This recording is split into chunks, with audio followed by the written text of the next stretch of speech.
Lorcana Rise of the Floodborn has been revealed.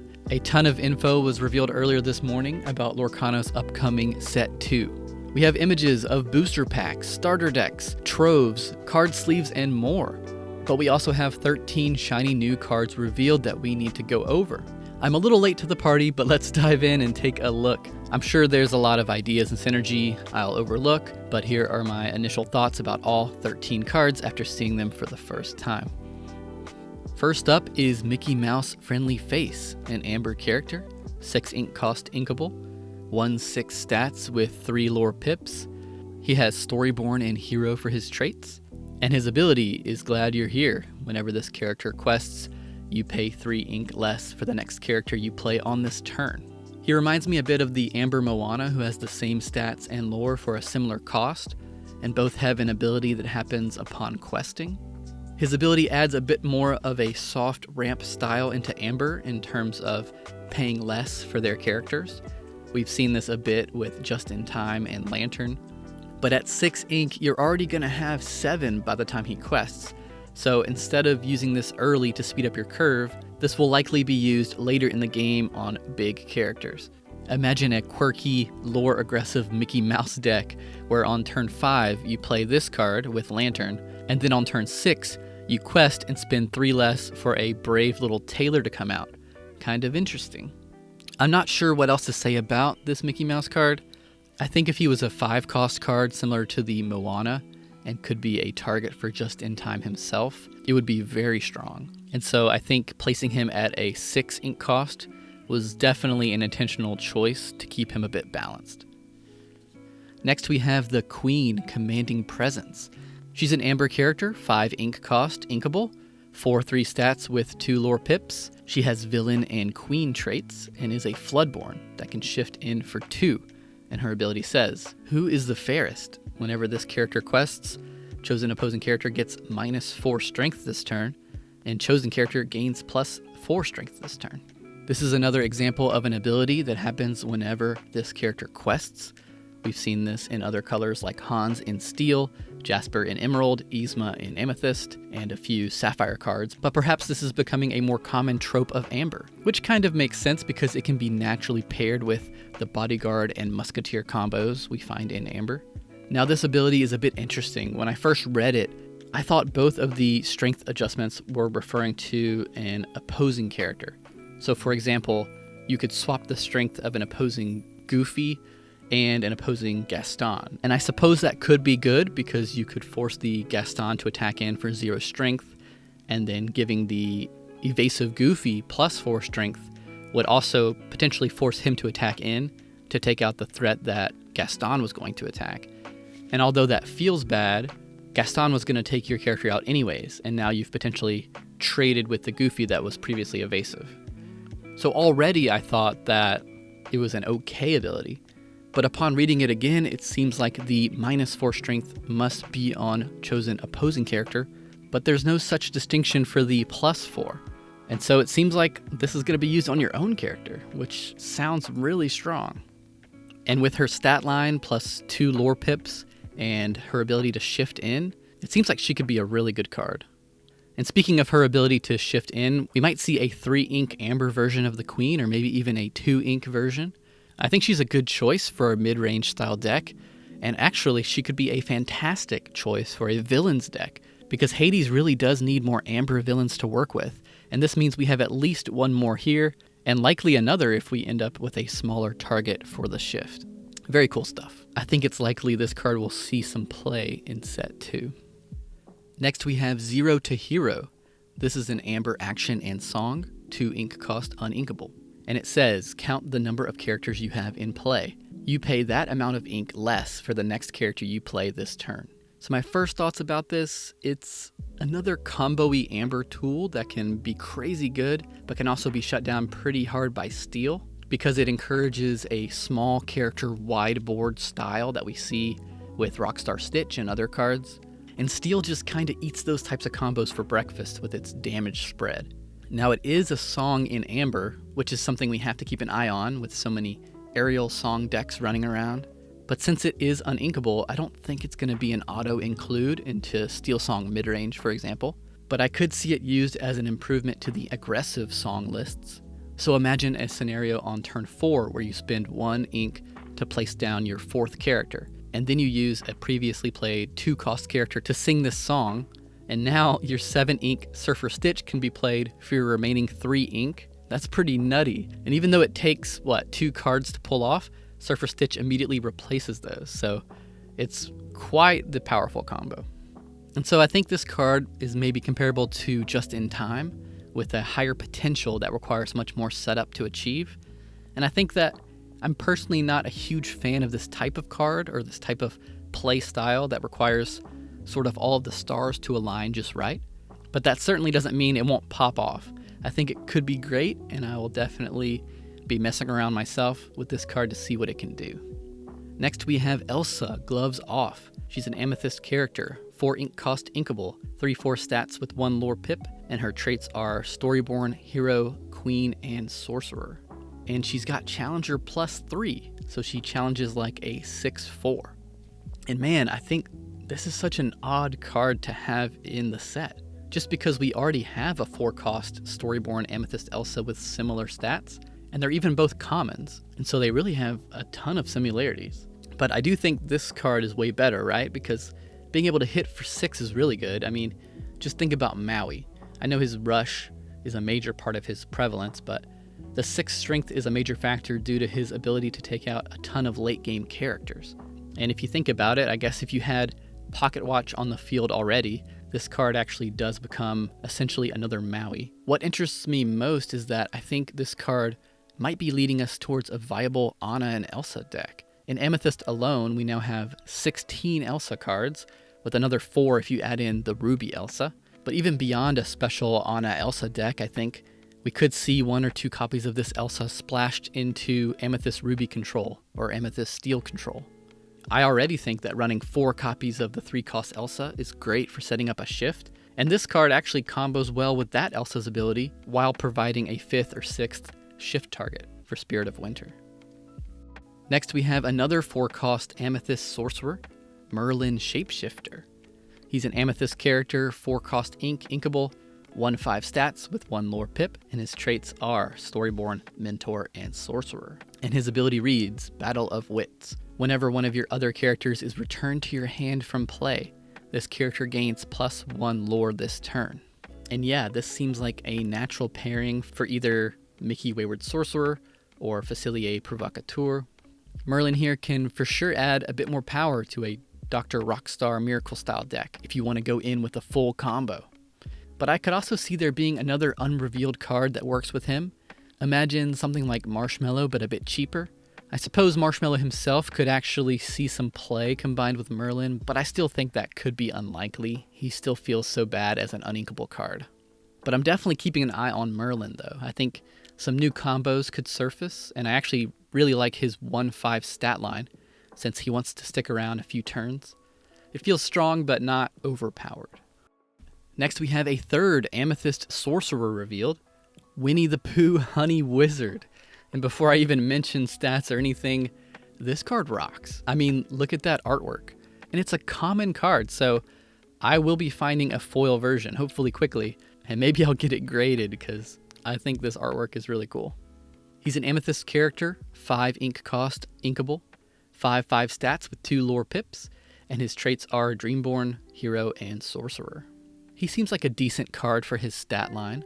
When compared to other 5-cost blank cards like Jumba or Captain, he's an improvement, but he's weaker compared to Cerberus or maybe Maleficent. And I think in the majority of Amethyst decks, you'd certainly be running the Queen as your 5-cost over Winnie the Pooh here. It is worth noting that the Queen does not have the Sorcerer trait though. I actually was thinking she did until I pulled her up just now for a comparison. So maybe with all these Sorcerers, we'll see a new card in Rise of the Floodborn that adds synergy that makes Winnie the Pooh a preference over or alongside the Queen. Next we have the Sorcerer Spellbook.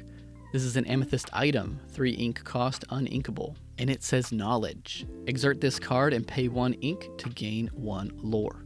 So I haven't taken a look at Discord or YouTube or anything yet, but I feel like a lot of the conversation could be around this card. Probably either this card or the Belle that we're going to see in a second here. because gaining 1 extra lore each turn is pretty good, but I don't know if it's game breaking. If anyone is freaking out about this card, just remind them about Eye of the Fates. This is another 4 ink card that essentially does the same thing, but it's inkable and doesn't cost an ink to use each turn. And obviously the difference is you can still use Sorcerer's Spellbook, even if your board is wiped of characters, for example. But I do think Eye of the Fates is a bit underrated, and no one really plays it except for maybe a few Amber Sapphire mid-range decks. And so my point is, if no one runs Eye of the Fates, which I think is maybe even a better version of the Spellbook here, I wonder if this card will see any play at all. And I could be way off about that. I mean, if you think about it, +1 lore each turn is pretty good in an Amethyst list, and they will often find themselves stalling the game out for 20 turns or so. But as far as items go, Amethyst already has Mirror, Cauldron, and Pocket Watch competing for precious real estate in the deck list, so it may be tough to squeeze in another or replace an existing item. Regardless, it's also worth mentioning that more powerful items just increases the strength of Steel and Beast specifically. And perhaps we'll begin to see Break being used after all. I've already been considering it myself. But overall, I'm curious to see just how prevalent Spellbook could become. And now we have Belle, Hidden Archer. This is a cool card. She's an Emerald character, 5 ink cost, uninkable, 3/3 stats with 3 lore pips. She's a Floodborn character with hero and princess traits as well. And her ability, Thorny Arrows, whenever this character is challenged, the challenging character's player discards all cards in their hand. So that sounds very interesting and powerful and unique, all things we should expect out of a legendary card. And she certainly is joining a pantheon of Emerald characters who want to quest and annoy the opponent's efforts to deal with them. As an uninkable 5-cost character, questing for 3 in Emerald, she will naturally be compared to Cusco. And at 5 ink cost, she's another target for Just in Time. But I wonder, is it viable to run Just in Time, Cusco, and Belle?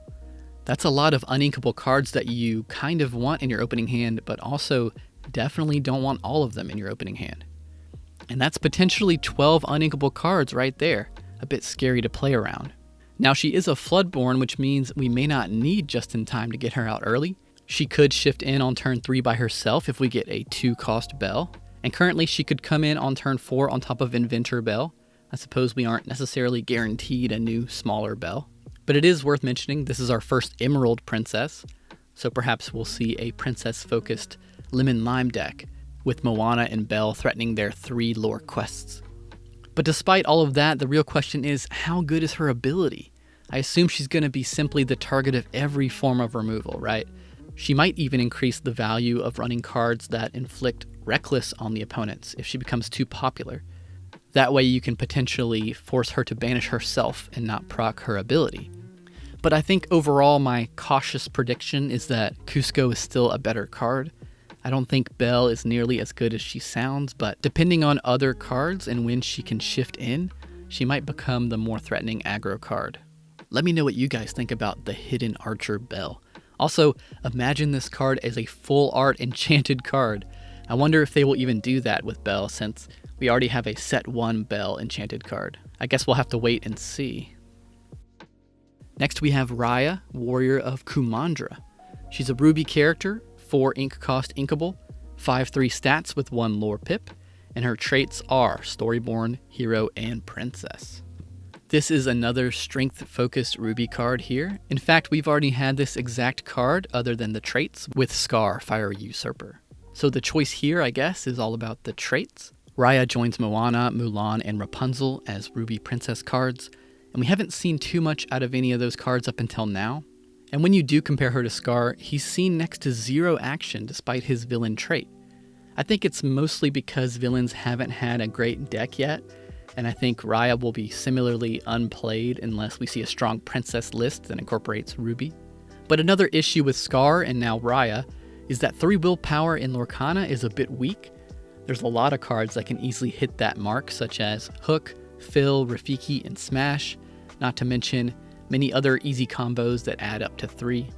One curious note though, is I noticed that Raya is front and center on the cover art for the booster boxes and one of the booster packs, and I thought this was an odd choice for such an underwhelming card. In addition to all of that, she's also not a Floodborn unit, so I wonder why they used her as the key art on a set called Rise of the Floodborn. I wonder if that's a clue and we'll be seeing a Floodborn Raya that makes this card a lot more important in this set. Next we have Dinner Belle. This is a ruby item, 4 ink cost uninkable. It says, you know what happens. Exert this card and pay 2 ink. Draw cards equal to the damage on chosen character of yours, then banish them. Now this card excites me a bit. The initial 4 cost plus paying 2 later and banishing a character is a huge price to pay for this. But I actually think this card could be fantastic in a few decks that desperately need a card like this. Both Ruby Steel and Ruby Sapphire have been begging for some card draw, and I think I like the approach here. It's decent, but it's certainly not overpowered like it could have been. And I love the idea of throwing Maui down on turn 7 to rush into something with 3 or 4 willpower, and then turning this card to draw off his damage. I think in a Sapphire deck you have a lot of cards with a lot of health, like Maleficent or even Tamatoa, who might as well go out strong by refreshing your hand on their way out. Again, the cost is high and the sort of loops you need to jump through to get this going are pretty big, but because it's an item that can be played and stick around for a bit, your window of opportunity to use it at a good time is widened a bit. And I don't think we'll see this card combined often with Amethyst or maybe Amber, but I could certainly see it as an option combined with other ink colors in a mid-range style deck. Next we have Gaston, Intellectual Powerhouse. He's a Sapphire character, 6 ink cost uninkable, 4/4 stats with 3 lore pips, and he's a Floodborn villain that can shift in for 4 ink. As for his power, Developed Brain. When you play this character, look at the top 3 cards of your deck. You may put 1 into your hand, put the rest on the bottom of your deck in any order. So this is Big Brain Gaston with a baked-in Develop Your Brain power. I like that they kept him as a villain, and so now he's like a super genius villain. But is he a good card? That's a tough one. I think if he does indeed shift in on turn 4, he feels pretty good. You get your Develop Your Brain power plus the ability to quest right away for 3 lore. And I love how the smart Gaston can grab 3 lore, while the regular Gaston is just reckless without the ability to quest at all. But I wonder if this will be our primary shift target, or if there will be a new Gaston added. Because think about this comparison. If we get a 1 cost Gaston, for example, this card could be compared to Rockstar Stitch. It shifts in on turn 4, it can quest for 3, and it gives you a bit of card draw from its ability. The major difference is that Gaston is uninkable, and that is quite a difference. I'm not sure if he feels good enough to merit the uninkable drawback, especially compared to Rockstar Stitch, who isn't uninkable. Plus, my comparison here also assumes that we are going to get a 1 cost Gaston, which could be unlikely. However, another Sapphire villain is pretty interesting. He'll be joining Hades, Maleficent, Scar, and Tamatoa, so perhaps an Amber Sapphire villains deck is possible if a few more tools are added. And we have another Floodborn character here, Cinderella, Stout-Hearted.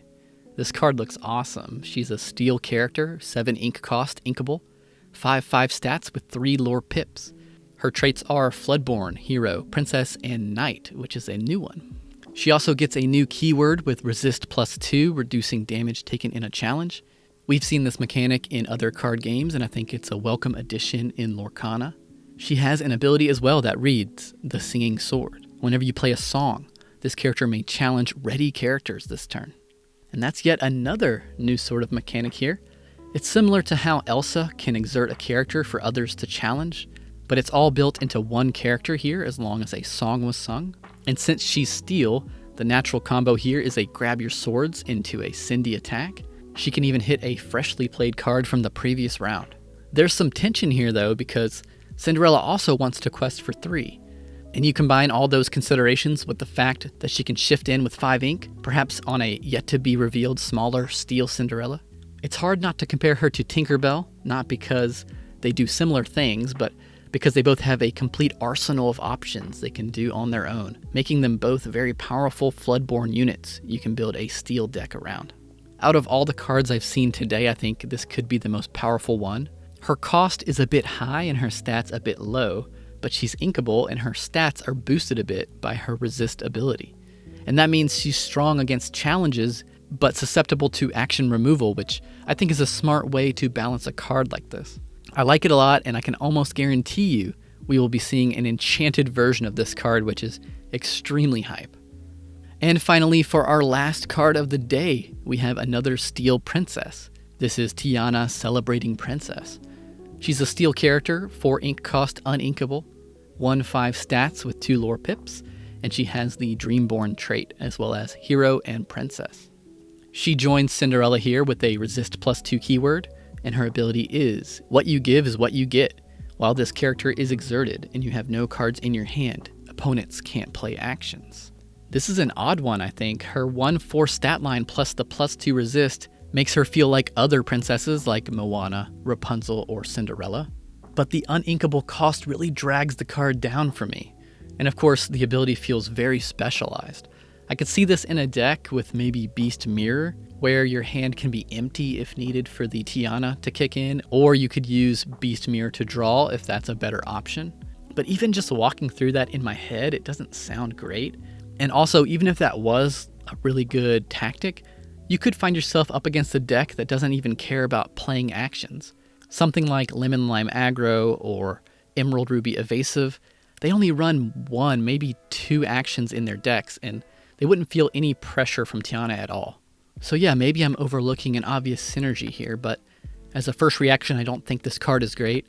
Maybe you guys are screaming at your screen, and there actually is something I'm overlooking, so let me know what you guys think. Drop it down in the comments. But man, looking at all these gets me super hyped for Rise of the Floodborn. And when you look at the other announced products, we see even more future cards. There's Queen of Hearts and what looks like another beast. On the card sleeves, we see Sisu and a new Mulan. And check out this artwork right here on the playmat. This looks like a Dreamborn or Floodborn beast where he's made from stone or maybe a gargoyle. The art is incredible. And so if we get any more Set 2 spoilers, I'll cover them again in a new video, hopefully a bit quicker than this one. So make sure you subscribe and hit that notification bell to be updated right away. And go ahead and give this video a thumbs up if you don't mind, and I'll catch you guys in the next video. See ya.